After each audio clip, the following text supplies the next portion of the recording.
So hopefully people are going to start to join us. Yes, here they come. They've all been waiting. Welcome, everyone. Hello, welcome. You are all going to be coming in muted, but you're here, and the four of us are here, and we're going to have a fantastic webinar for you starting momentarily. Why don't we start by you guys check out the chat box and tell us where you're calling from, what your business is and where you're calling from. We'd love to know who's participating in our first E for All COVID Coping Tactics webinar. So if you want to, the chat box should be, Krista's there. Teresa owns a barbershop. Thank you for joining us, Teresa. We want to welcome all of you. We're going to get up to 100 people. We have Lindsay from the Berkshires. She has Neat Hawk Designs. Her daughter won our pitch contest. Hi, Lindsay. We have a photographer. We have an air conditioner. Ooh, we have somebody from Las Cruces, New Mexico. That's about as far as we come. We can get up to 100 people, and the rest of you are all going into a waiting room. My name is Deborah Gallant. I am going to be your host today. We're going to get started. We want to make sure everybody has a chance to get on. The other folks you see here are Donna Criscolo. Donna is our executive director from South Coast, and our guest presenter, Lisa Raish. You should be able to see Lisa, and we'll introduce everybody in a few minutes. We have Lo Lawrence represented in the house. We have people from all over. This is fantastic. This is our first one, so we really didn't know what to expect. Hi, Meg from Lowell, Springfield. Oh, Jessica's in a car. We'll just say hi to you, Jessica. We know you can't see us. We have the pretzel people from South Coast. Yeah. Hey, GG's. I am getting information, Casey, that they're only seeing me. Can you find out what's going on with that? Oh, now they can see everybody. Thank you, Jeremiah, for that feedback. I am actually going to get rolling because we only have the hour, and I really want to honor your time. As I said, I'm Deborah Gallant. I am the E for All Executive Director from Berkshire County, which is in Massachusetts. But I am actually going to pass this off at the start to my colleague, Donna, who is the Executive Director from South Coast, because as the E for All program staff talked about this webinar, we thought we want to all be present and center ourselves. And this is not my best skill set. So we're handing it off to Donna to get us started, and then she's going to give me the business part back. Okay, thank you, Deborah. And thank you, Deborah, for spearheading this project and getting us online and reaching out to as far as, did we say New Mexico for some small business support? This is impressive. Yeah, what time is it in New Mexico? It's early. So welcome, everyone. For those of you who don't know me, I am a meditation and yoga teacher. And so I'm not going to go into a big whole exercise, but we at E4All believe in a holistic approach when we work with our entrepreneurs and small businesses. And it's not just about your business, but it's about you as a person. So we felt strongly that we could give you all the information in the world, but if you aren't present and focused and able to receive it, it's not going to do you any good. So we thought we'd start each one of these with just simple breathing or centering or something. And this is our first one. So we're eager to hear your feedback on it. So I'd like everyone, if you're driving, please continue to keep your eyes open and drive and pay attention to that. But if you're seated at a computer or at a desk or your table or wherever you are, just get in your seat fully, sit all the way back in your chair. Make sure that you're sitting in your sit bones. These are the knobs at the base of your pelvis, so that your pelvis is upright and supporting you. If your feet are dangling and you don't quite reach the floor, maybe a book or something underneath your feet so that your feet are grounded. And just close your eyes and just take a nice deep inhale through your nose and take it really deeply into your body, all the way down into the base of your pelvis. And then as you exhale, just exhale slowly and fully. Let the exhale come completely out, a full emptying. And then again, take another nice deep inhale all the way in, all the way into the base of your belly. Let your belly grow nice and big. And then a nice long, slow exhale.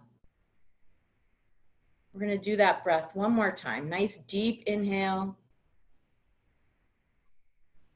And then just exhaling long and slow and fully. And just let your shoulders soften. Maybe they're up by your ears. Just let them relax and drop down. Let your arms be heavy. And just let your arms soften and relax. You could have your hands in your lap or let your arms hang by your side. Let your belly soften. Let your thighs soften. And then wherever you are, just let your feet be fully on the floor. And really feel the ground beneath you. And let all the thoughts and the worries just slide away. You're here right now with a group of people who are here to support you. And just allow yourself to be fully present in this moment.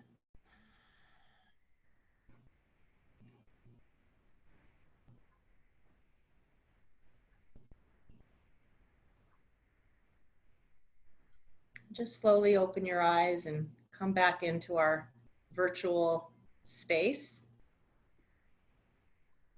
And I hope that helped everyone just breathe a little easier, even if just for a few moments. Thank you so much, Donna. I'm going to ask you also, since you did the introduction for me to our guest panelist today, she's the whole panel, Lisa Raish, if you can tell us a little bit about Lisa and her connection to E4All before we pick this up and run with it.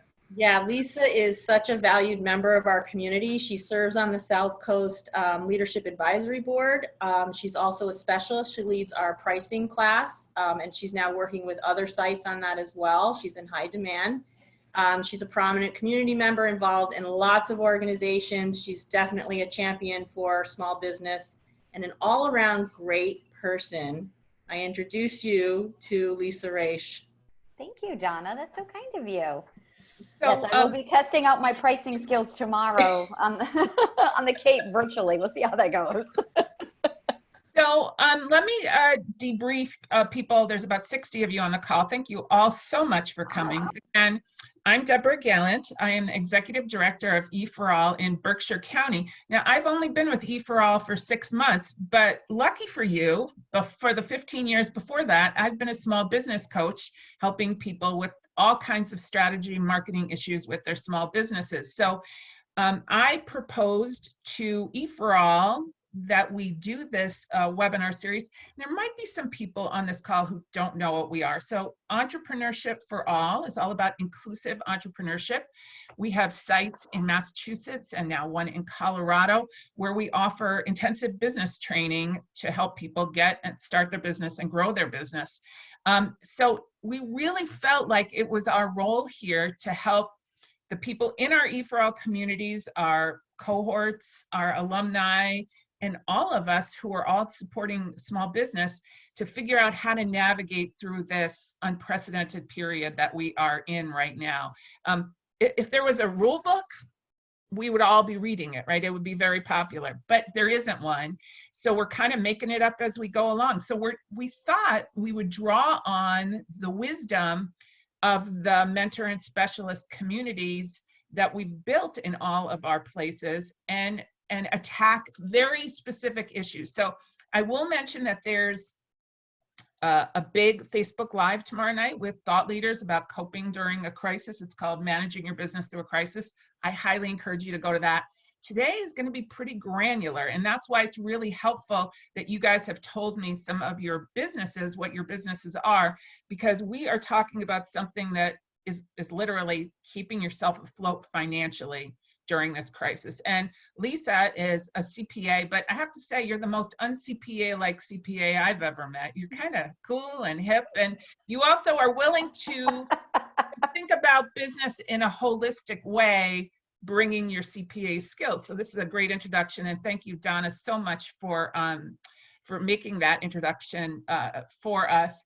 So what we're going to do here is I have a whole bunch of topics that Lisa and I have prepared, and I think that will totally cover the issues that you guys are concerned about.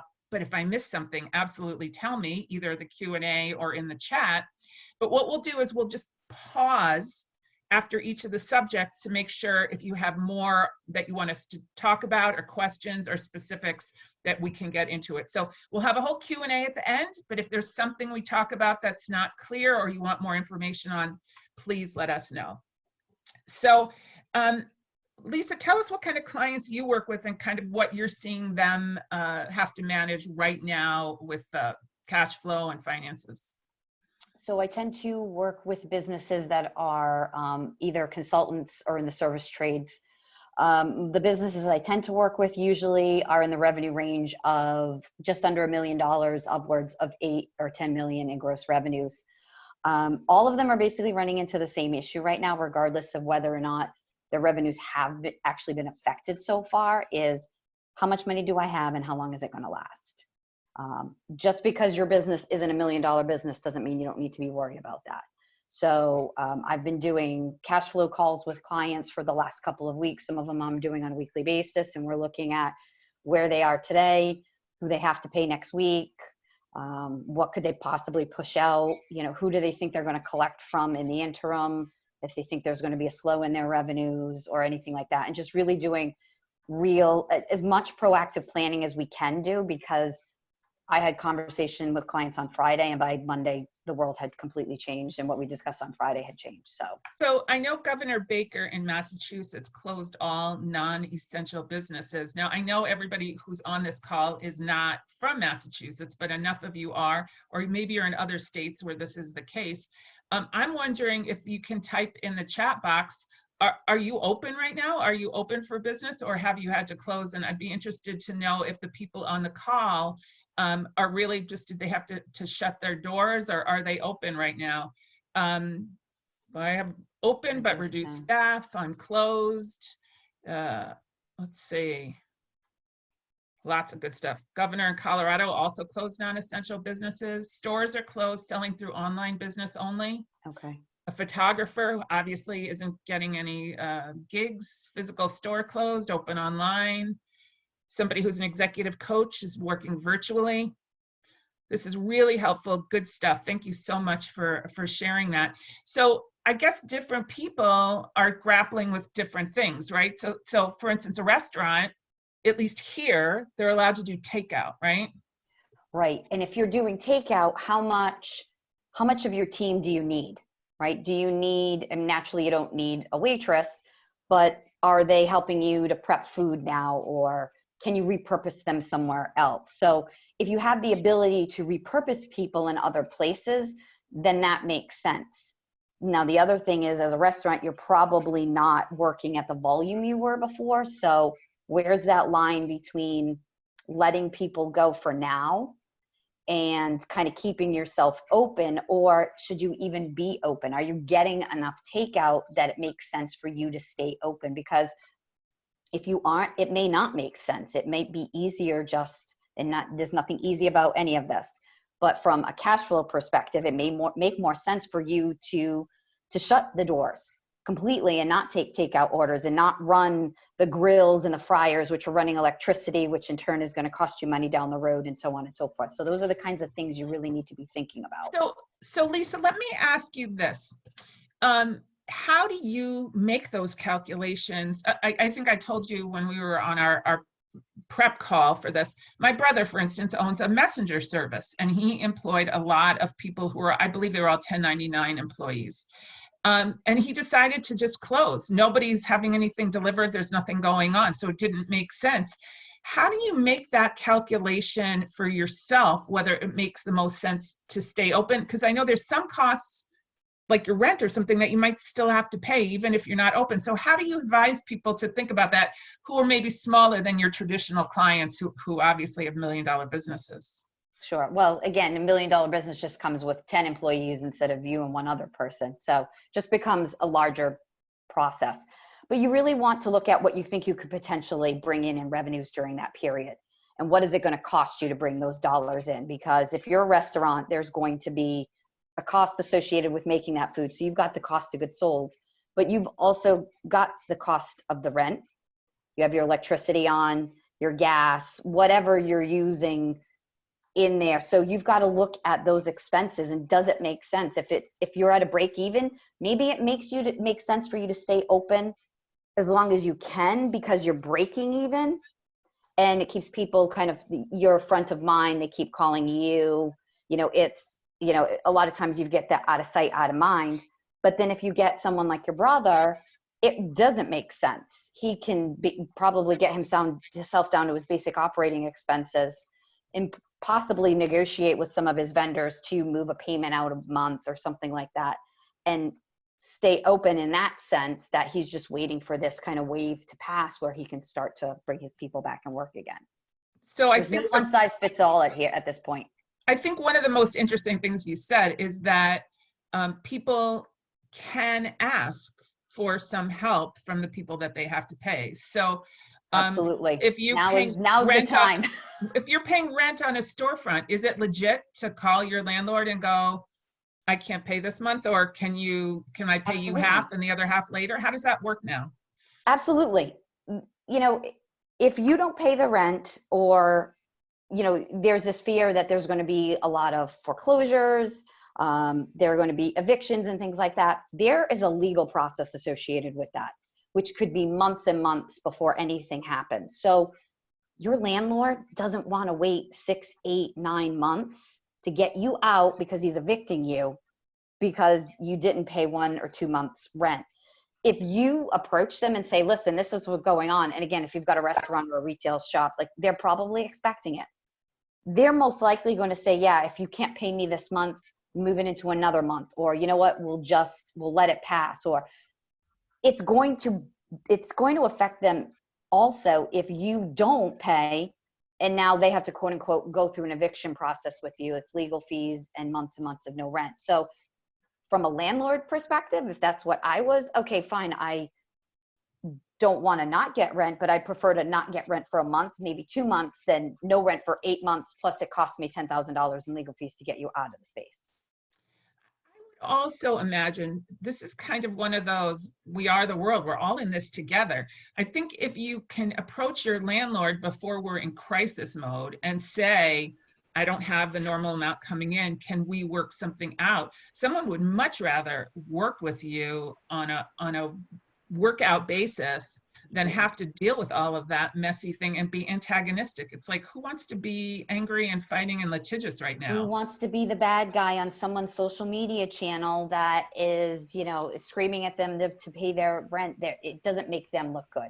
Everyone is in the same boat, but you don't know unless you ask. I have a client who spent all of Monday calling around and spoke to the bank that she has the car loan with, and the vendor that she's got the equipment loan with, and this and that, and got a lot of those payments moved out at least a month. Right now, she's not worrying about those April payments because she had the conversation, a proactive conversation. They know what she does, and they said, you know what, we'll move that payment to the end of the note. So you don't know unless you ask. So pick up the phone. Call that big bad bank. This is the time to work those relationships. So I'll say 2 things about that. One is, you may be paying things you don't stop and think about when times are good. I'm thinking my co-working space, like, I don't think I need it right now, right? You don't think about it, a membership or a magazine subscription. If there are things that you can save money on, you should. But the other question that I have is, are bankers, do they have the wiggle room to say that to you on a car loan? It seems to me that, they're doing some stuff for consumers and mortgages and student loan, but I would never have thought a business loan that my banker could give me a little bit of leeway. But you're telling me it's worth asking? It's worth the ask. It depends on what the bank is and who you have the relationship. But yeah, this particular client got, I think, 4 or 5 of her payments for the month of April related to different things that she had moved out a month. So it's worth the conversation. Call them up. It's in good times and in bad, you want to have those relationships. So maybe you don't have a relationship with your bank right now. Now's the time to start that relationship and have that, because when things like this happen, you can call whomever up at the bank and say, hey, Sue, you know what? I had to close the restaurant for the month because it's been mandated, blah, blah, blah, blah. Is there anything that you can do for me? They know you. you've not overdrawn your bank account, you've probably been current, you know, so you're current with your payments, you've paid every month. They're like, yeah, we completely understand. You know, they make a note somewhere, and that's it. You know, it doesn't have to be antagonistic, or it's the big bad bank, you know, guy, or me, the little weak guy against the bank. No, call them up. But what happens is sometimes we don't build those relationships. So it ends up being at this time a cold call to the bank, and you might get lucky and someone who says absolutely. And what's the worst? They say no, but you don't know unless you ask them. How do I figure out how long I can go, either with no revenues or low revenues? What are the kind of calculations I should be thinking about? So I've actually been doing 13-week cash flow forecasting with clients, I would say probably for the last 3-4 weeks. Since I started to hear a lot of quips coming out of Asia. I read a lot of business news, so I was like, oh, there's something going on. So we started working through. We're working on how much cash is coming in, how much cash is going out, in terms of, you know, what's coming in. Is it going to stay like that? Is it going to go down? Is it going to be harder for me to collect my money? And having true conversations about that. So if you have receivables today, people who owe you money, when do you think you're going to get paid? Be realistic. Just because it says net, you know, net 30 days, it doesn't mean on day 30 you're going to get paid. Do you think you're going to get paid? Do you think you'll get paid on day 40, 45, whatever? But really, truly looking at where you think you're going to get your money in the door, and then where's your money going out? Where can you push something out 1 week? Or you can, maybe you've had that conversation and now you've been able to push that payment out a month. Okay, what has to go out this week? What has to go out the next week? And truly looking at it from a week to week basis versus getting to week 5 and realizing, oh goodness, I have no money. Well, if you would have forecasted it on week 1, you probably would have known that and had the ability to potentially do something about it. But if you're not doing that forecasting, you probably won't know. So this is the time to call your accountant and have some help thinking through this if you're already in business, so you can make smart decisions.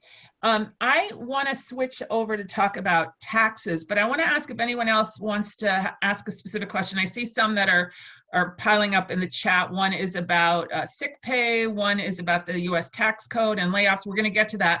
But is there any other questions about cash flow projections and forecasting and asking for relief that anyone wants to ask Lisa before we move on to the next thing?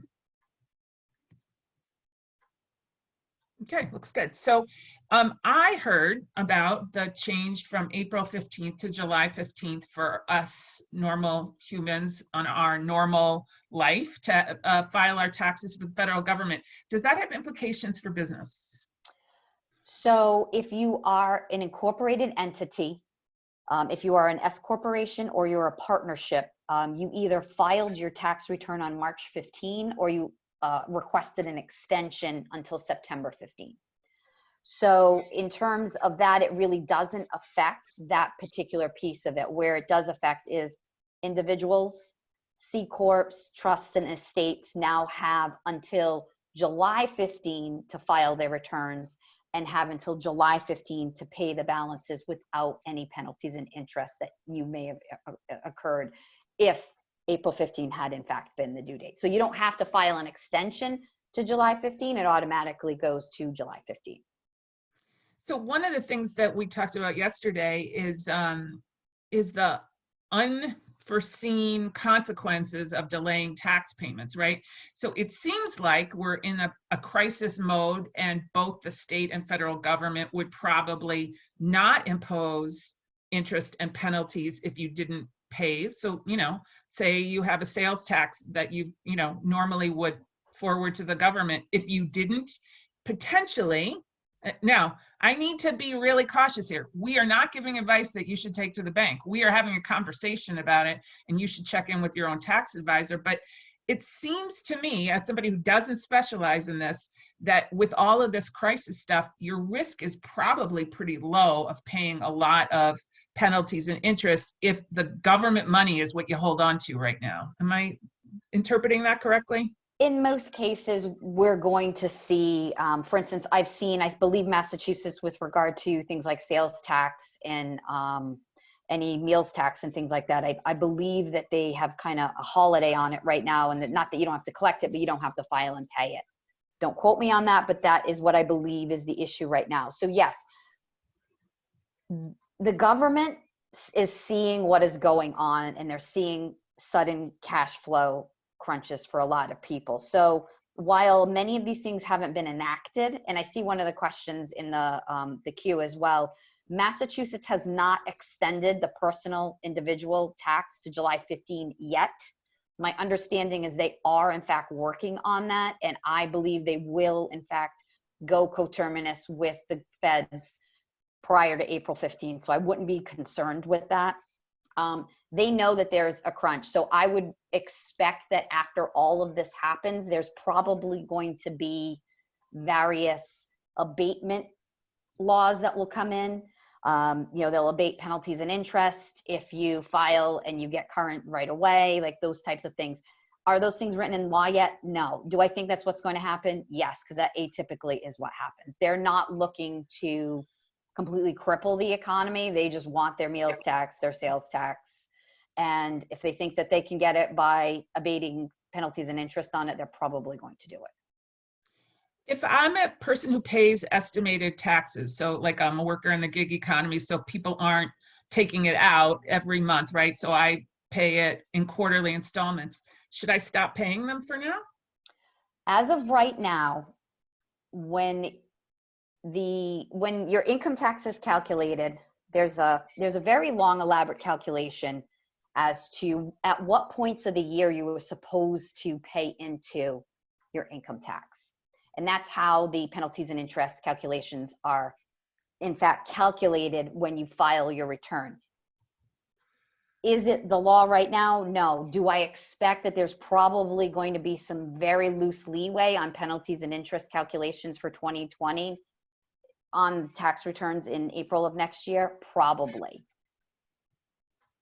Listen, if paying your estimate is the difference between you paying your rent or buying groceries, then you know what, you've got to make the best option, the best for yourself right now. Yes, it's probably fabulous that you go out and you make your estimates. I'm sure they'll be very happy to take your money. But there's a probability you may need that money for something else. So you really want to be thoughtful about whether or not that truly makes sense to you, or if there's a penalty and interest calculation on at year end, if it costs you $400 or $500 and you held on to $5,000 that you needed right now, Might be, yeah. It might be worth it. These are all questions you should look at on a case-by-case basis. Please don't take what we're saying to the bank, but there's no one size fits all here. Not at any time in business, but right now especially. Well, and here's the other thing is you probably all heard that the Congress did pass the Stimulus Act last night, but there's no details released. So we have rumors that there are pieces of it, and maybe this will be a follow-up webinar, but right now, will we be getting $1,200 checks? I'm not sure. Who knows? And stay tuned. I want to just end our tax conversation and talk about employees and unemployment and furloughs and stuff. We have somebody with a raised hand. Let's see. Casey, can you unmute them to hear them? That was actually just a test, so that wasn't a raised hand. It worked. Yeah, it does work. It works. Because I didn't introduce him before and I was remiss, that is Casey O'Donnell, the program manager here for Berkshire County, and he is our techie for the day. Thank you, Yay. Casey, because we're all literally learning Zoom as we go. So this has been pretty interesting. It looks like David has raised his hand. David, can you see us and want to wave? Do you want to ask a question? No, he doesn't want to ask a question. He just wanted to wave at us. All right. Anybody else want to ask a tax question before I move on? Okay, I'm going to go on. Wait 1 minute. There's a question in chat about this disaster recovery section of the U.S. tax code. Do you see that?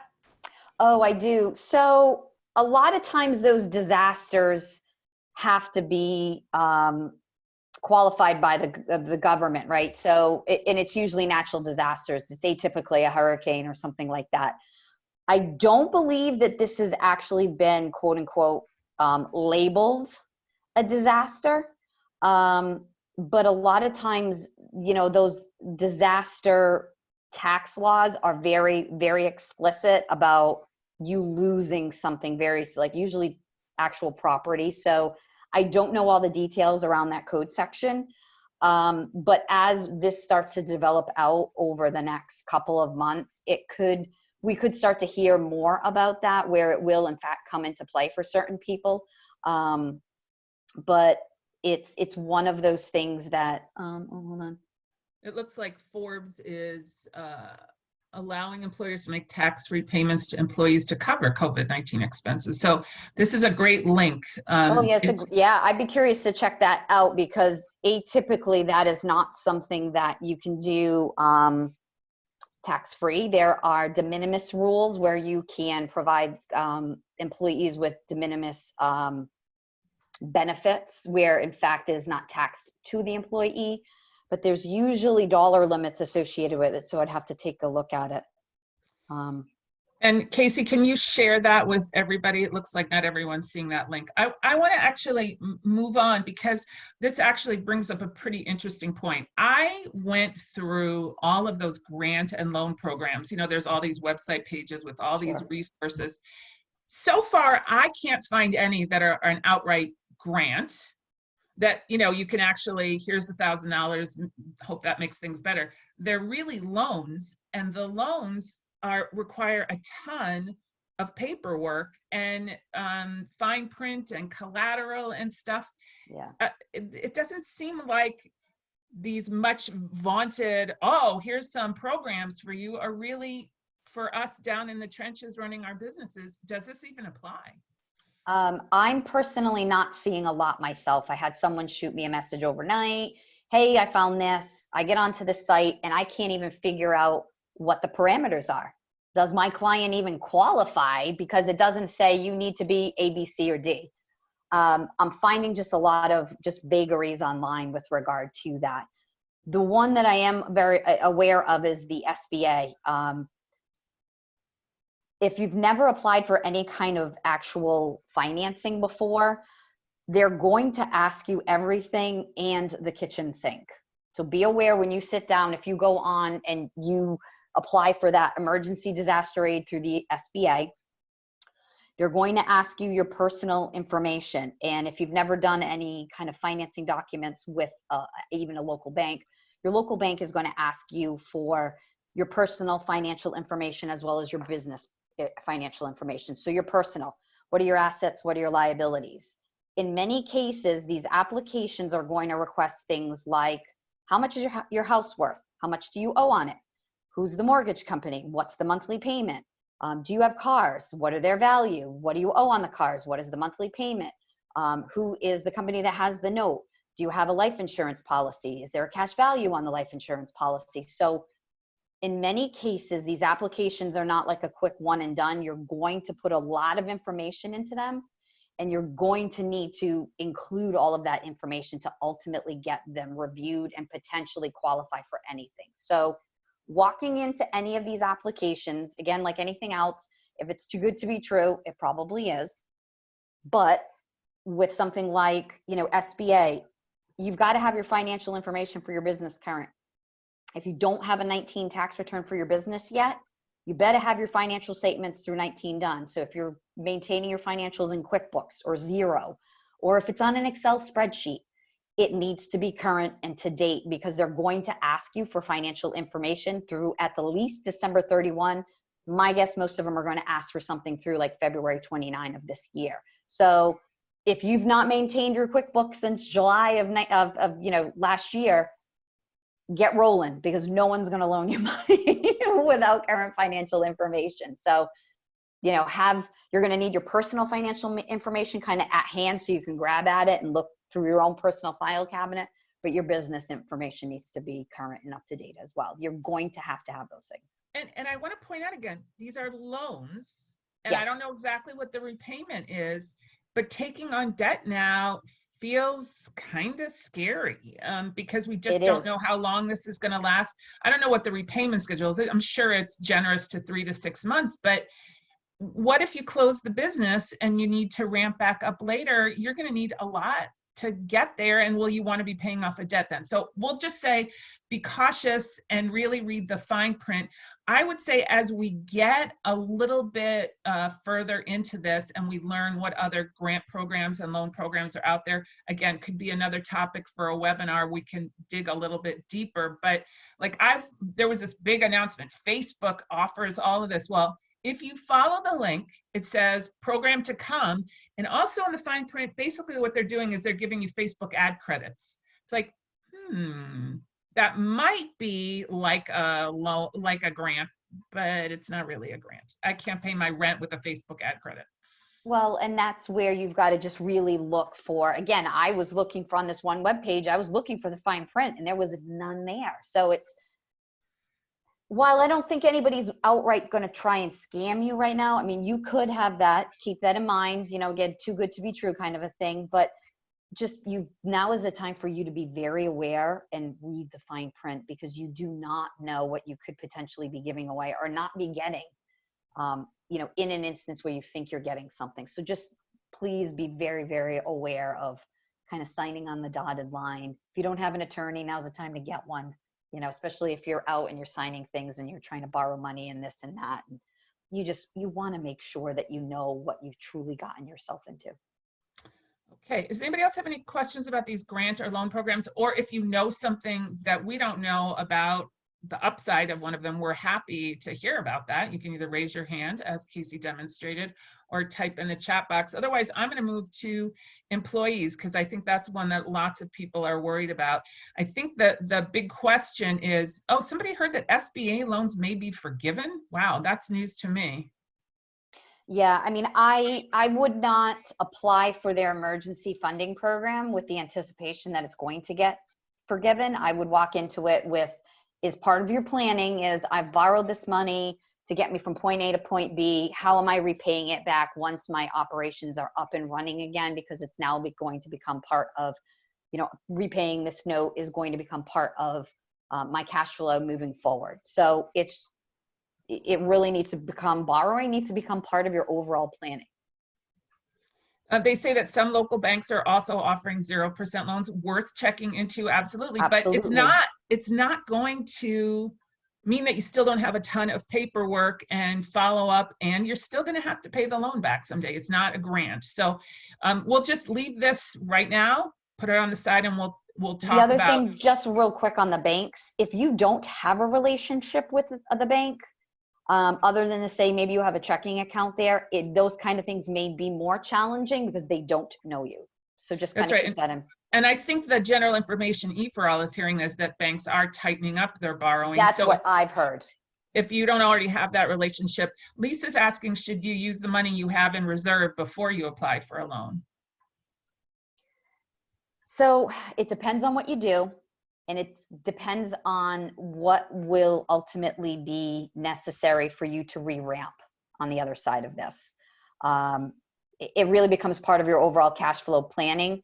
In some cases, if you could potentially get the loan and you don't need it, then you know what? You get to the other side of this, you use your own cash and you pay the note back right away. So it might be worth it.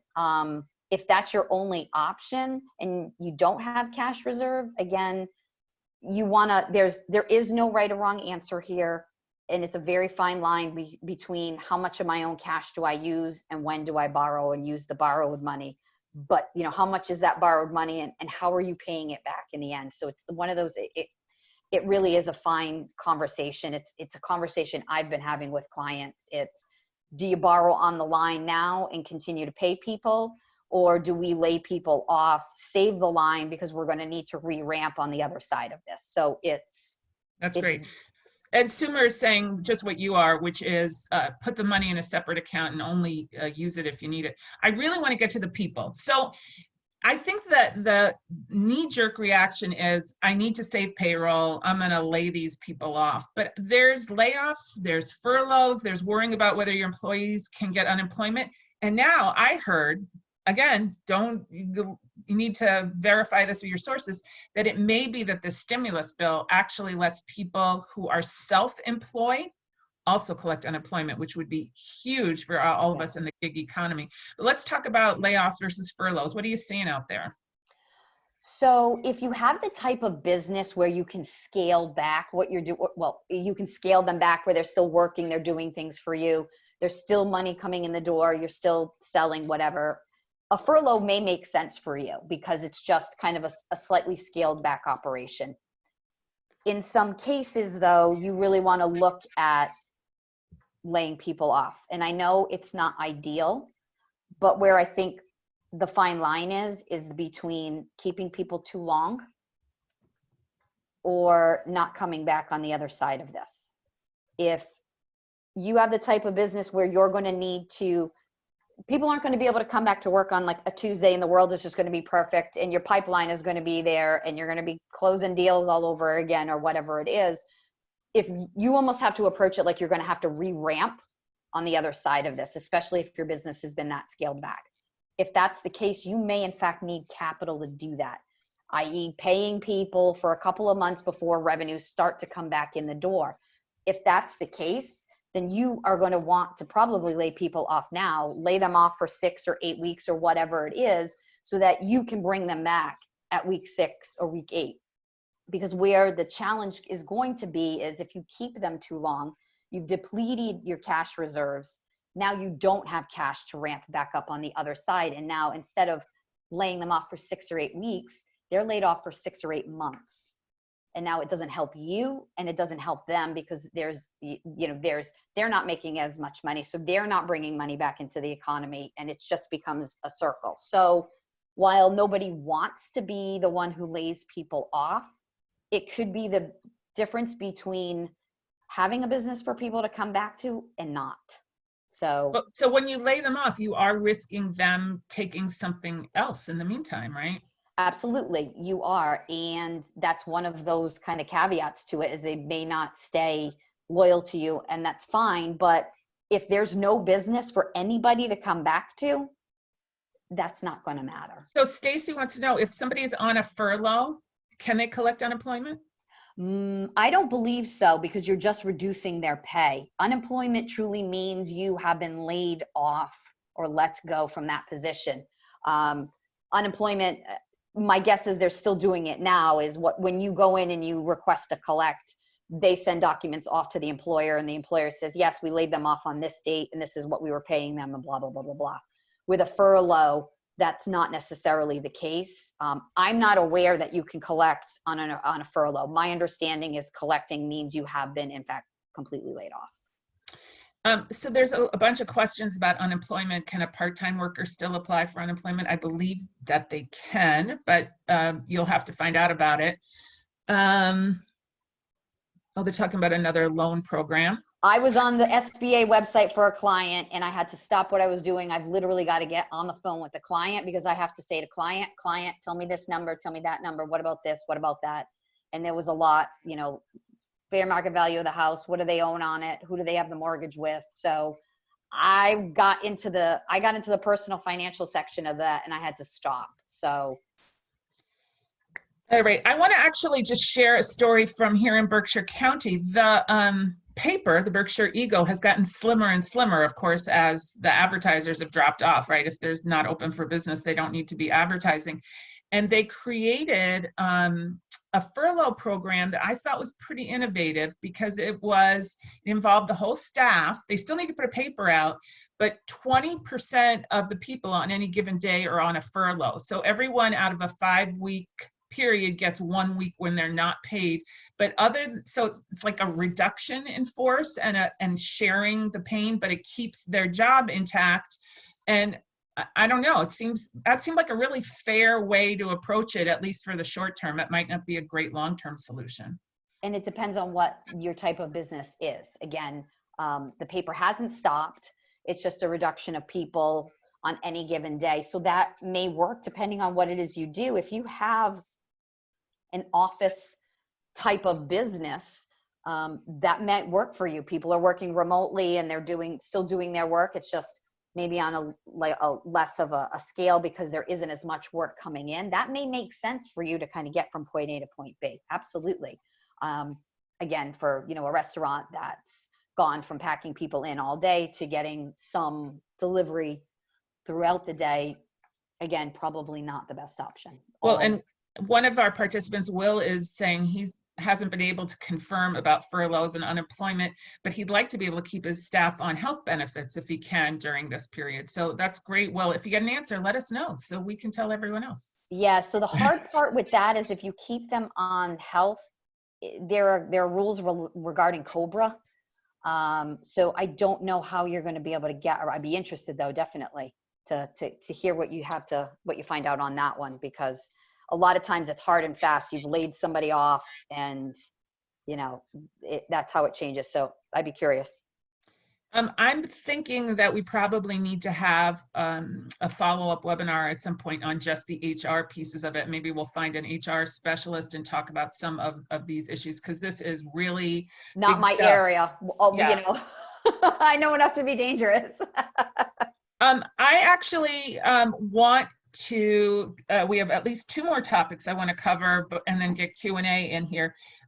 Does business insurance help you here? Will a business cover the interruption in my business here? It depends. It depends on what kind of coverage that you have. It depends. In many cases, a lot of times the insurances are around natural disasters. You have a flood in your building, you have a flood in your office, a fire. I will say I don't know a ton about that, but this is the time where you call up the agent and you say, hi, what am I covered for? Because you may or may not be covered. I was having conversations with a colleague, and all of these big companies that were canceling their conferences all thought they were covered. And it turns out in many cases they weren't covered. So for canceling the conference and all the costs associated with it. So now is the time for you. If you don't know who your broker is, give them a call. Find out who they are and say, hey, what is covered? Because some things may be covered, but sadly, with insurance, a lot of times the things you think are covered probably aren't. So the answer to that question is call your insurance agent and find out the details, which you almost certainly didn't read when you signed the agreement, because who reads it? Who reads that stuff? No one. I don't even, sometimes I skim, but at page 40, and I know there's another 35 to go, I was like, okay, forget it. We all do it. I have a friend who's an attorney, and she's one of the few people I know who actually reads every page. And she's like, no one's ever asked me about that clause because no one else ever read it. So, wow. Somebody says they were advised today that property insurance often includes business interruption clause based on property damage. And that's where the natural disaster, the fire, the earthquake, the hurricane kind of a thing comes into play. And that's where, yes, you're most likely covered for. Sadly, this is very gray, kludgy. You don't know. No one's ever been here before. Yeah.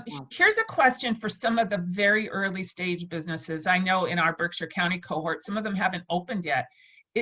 What's your advice to somebody? Should they be going ahead and starting their business during this crazy time, or should they be waiting? It's very hard to know what these signals are telling you to do. I actually have been talking to a lot of colleagues, and many of them, including myself, think that this is an amazing opportunity for you as a business owner to do either something new, pivot, rethink how you're doing your current business, or even possibly launch your business, right? If you're still in that place where you work for someone else and you've been side hustling your other gig, and now's the time, give it a try, right?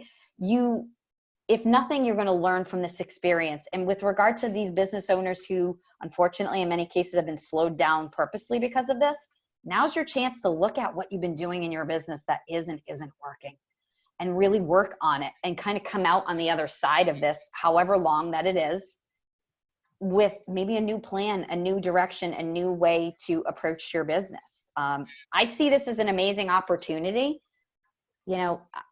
It's a case-by-case basis, but if you've got, unfortunately, if you've been, reduced, your workforce has been reduced, or your work has been reduced, now's the time for you to potentially work on your business, because so many of us work in our businesses every day, and maybe make a change, do something different. I love the advice. I will say, Donna, you probably can confirm this, that the entrepreneurs that I talk to feel like they're pulled in a million directions, that actually sitting down to do the focused work of figuring out what that pivot would look like or what a new marketing plan would look like feels really, really hard to undertake right now. Donna, have you seen that? What I'm seeing is people are saying that, like, they're retooling their website. They're looking at their marketing plan. They're, obviously getting caught up on the back office stuff that they weren't able to do. So my advice to them is always, stay focused. We are going to emerge from this. And the idea is, how are you going to come out of it? Are you going to come out with a plan and prepared and ready to launch or move forward or make a pivot? Or are you going to be in the same place you were before this hit? With being overwhelmed and having so much back office work to do that you can't get it done. So to make good use of your time and to know that this is going to pass. We just have to get through it. We're in a storm right now, and the only thing you could do is allow the storm to pass. So be prepared for what's on the other side. And we will have, as one of our participants is saying, we're going to have a lot to do at some point in the future. Like at E4All, we're all worried about how are we going to get back out there and recruit people for the next accelerator and our next pitch contest. I mean, we can get ready for it. We could start using social media to do it, but there's time now. So use the time if Everyone who's had an awesome idea for a business, who's marinating on it right now, might be like, oh, now's the time for me to start a business. And they come across an E4All ad on Facebook or something. They're like, oh, you know what, let me get, you might find you have a huge bump in your ass after this, because people have been hanging around marinating on everything that they've wanted to do, and now they might actually have a chance to do it. So I expect some people to see a bump. And our business accelerator programs are continuing, just moving virtual. So it's a great opportunity. I want to leave a few minutes because I've tried to cover what I thought were the key topics to do with financial fitness and staying afloat. But I'm sure you all have questions that I have not covered or topics you'd like Lisa to address. So I'm going to ask you if you want to type something in. We'll have some time for Q&A, or you can raise your hand virtually at the bottom there. I want to, while we're taking some of these questions, just mention we have 3 other events that I want to sort of promote. One, Donna, why don't you talk about your meditation thing? So I've been running a monthly meditation group in person, and I decided to put it online and open it up to people. It's going to be free on Sunday from 10 to noon. If you want to come in, send me an email, or how am I going to get your information? I don't know. We'll figure that out. But the idea is that we're going to talk about how you work with your thoughts during a time like this, how you work with your mind when you're navigating chaos. And then we're going to do a nice group meditation and leave it there. It's not a 2-hour meditation. It's more talking and just seeing where everyone's at. And then we'll probably sit together for about 20 minutes. But when you meditate in a group, it's very powerful. It'll help to give you some mental clarity and open up some mental space, because I know everyone's in such overwhelm right now. You can email donna@e4all.org. Send me your email address there, and then I'll send you the link if you're interested in joining us on Sunday. Thank you, Donna. So E4All Corporate is running a really interesting Managing Your Business Through a Crisis. That's going to be on Facebook Live tomorrow night at 8. So it's a different format. You can go to it through Facebook. And we highly encourage you. And here's the other thing. This is at least a weekly series. We may do it more often. Boy, I have at least 4 notes on different topics you all want to hear about and talk about. And I encourage you to type in the chat box if you have others. Next week, same time, same back channel, we're going to do one on sales and marketing during a recession, during this crisis, and how to be sensitive but be innovative and keep on keeping on, so that we don't have to come back to Lisa and talk about the crisis, because we have some sales going on. So sales and marketing next week. Looks to me like the question we got is about an HVAC business, which is heating, ventilation, air conditioning. It is considered essential, but how do you decide to stay open or lay off? That for you is going to probably be a week-to-week thing. How many calls are you getting? Do people want you in their homes? I mean, that's just, it might be an essential business, but if nobody wants to let anybody into their home to have work done, So you may have a partial layoff. You may be maybe laying off a handful of people instead of an entire team. It could be, one or two people doing whatever work is still coming in. That ends up becoming a cash flow conversation. Are you strapping yourself every week to pay the entire team?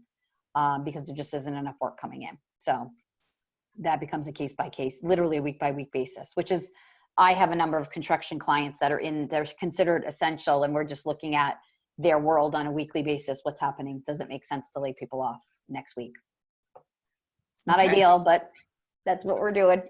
And as we've said several times on this call, it's really hard to give advice to all 60 of you when everyone has a different business and a different thing that their challenge is. And they're in a different place in their business. They could be new, they've been in business for a little while, it could be anywhere.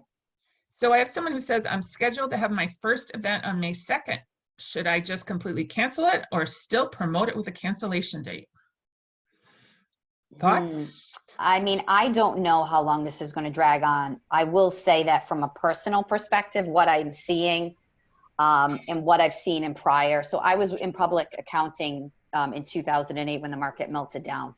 I had clients up to that probably, they were basically printing money in their backyards. It was just insanity. We got a little bit of a note, like you kind of saw the economy was starting to slump prior to the entire meltdown. With this, we didn't get any of that. So while depending on what your event is, I will say that, but I don't necessarily see us just all going back to life on a Tuesday because it was okay. Because Monday was the last day of the curfew. I definitely see that I think there's going to be kind of like a rollout back into life. So while people may actually be able to attend that event, if you're having it, the reality is that there's probably going to be a slow kind of back to reality for people that could take a couple of months. I would say personal opinion. Yeah, have a contingency placed and plan. What kind of event is it? I'd like to know what kind of event it is, and if you can do it virtually, like plan for that. But we just saw something from one of our photographers saying reschedule and promote because venues are canceling everything through the end of June. They're planning on through the end of June. I personally, even if we can go back to reality in the next couple of weeks, I personally, from what I'm seeing, I don't see us coming back until probably the end of Q2, like beginning of July. I see people getting back into really back into the way it was before, but I see a slow. So when I say ramping back up after we can go back out into reality, I think there's going to be a ramp period. So as a business owner, you've got to be aware that people may be able to come out, do things, but they're probably going to be hesitant. I also think that you set a tone and a message for when you say we're having an event. And if you're the first one back, I don't know if people are going to feel ready to be there. And you certainly don't want to be putting anyone at risk by having an event. David says it's an event at a gym. I guess it's pretty hard to do that virtually. If you can have some continuity with people so that you can then have a bigger event. This is what E4All really has had to do ourselves, because we're all about bringing people together in person and we can't do it. So we're trying some different things so that when we can get you back in person, you'll feel comfortable and you'll still have some momentum and continuity with us. But it's a very difficult situation. There's no crystal ball. The president is saying by Easter. I don't think that's true. I just don't. Yeah, I mean, if you've watched what unfolded in China and what's continuing to unfold in Italy, from just a day's perspective, I don't personally see that being the case. I think from an economic standpoint, yes, everybody wants that to be the case.